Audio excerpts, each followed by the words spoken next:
Every week on Radio Entrepreneurs, we like to talk about entrepreneurship and the law. You can't do business and not know about the law. And if we're discussing the law on this show, we're talking to Mark Furman of Tarlow, Breed, Hart, and Rogers. Welcome, Mark. Hi, Jeffrey. Great to be with you. Nice to be with you too, Mark. Mark, does the saga continue?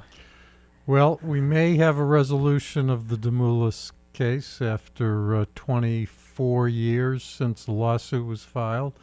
Arthur T. DeMoulas apparently has an agreement to buy out his cousin, and everybody's gone back to work. The workers have won. The workers have won, and I'll await the book and the movie to see to what extent Arthur T. and a handful of key senior employees may have been involved in the what appeared to be spontaneous employee action that took on a life of its own. I'm sure over the next several years, more information will come out if there is any. But it's just an amazing story. Really, the power of organized employees. Really, without a union, it's almost unprecedented that I can recall. Just I would have to say the same thing, that I've never seen anything like it before. Although I have always told people, don't underestimate what building loyalty does for you. Right. And that's the power of loyalty.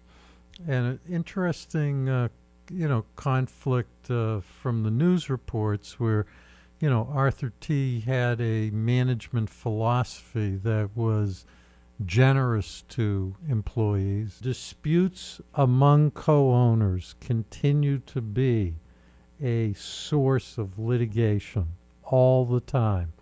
And I was just reading about another one, which I thought was kind of interesting. The health club business WOW. There's a lot of these WOW. Yeah, have you seen these Workout World? There's quite a few of them, and they actually it's a name that gets licensed, and there was a partnership, an LLC, a series of LLCs that built a lot of and opened up and operated a lot of WOW health clubs in Massachusetts, and in fact,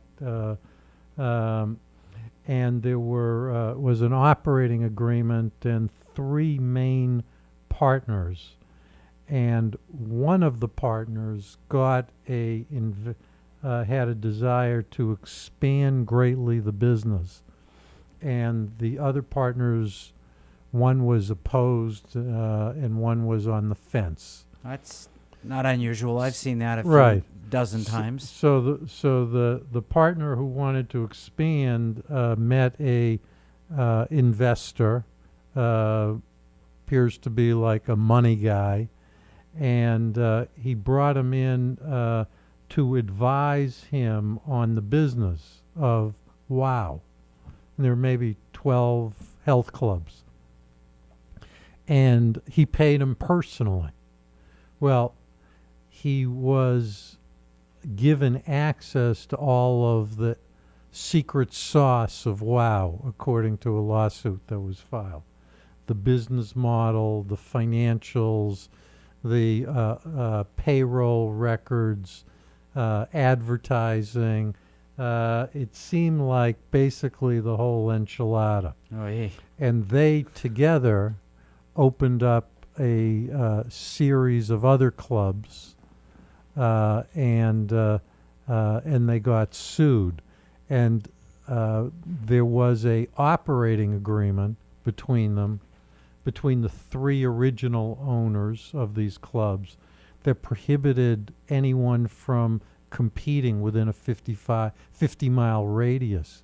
And all these new clubs that one of the partners opened with an investor were within 50 miles of at least one, and in many cases 50 miles of all of the other clubs.